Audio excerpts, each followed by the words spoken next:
Hi friends, evening ஸ்நாக்ஸாக ஒரு தேங்காய் போலி ரெசிபி பார்க்கலாமா?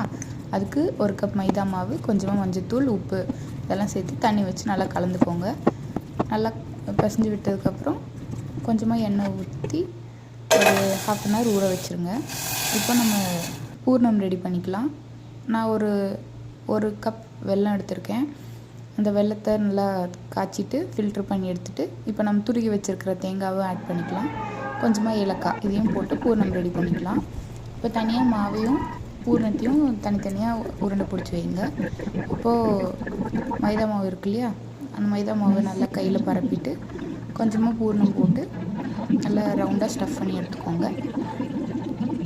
இதே மாதிரி எல்லாத்தையும் ஸ்டஃப் பண்ணி எடுத்துக்கலாம். எனக்கு கிட்டத்தட்ட ஒரு 10-11 ஒப்பட்டு கிட்ட வந்துச்சு.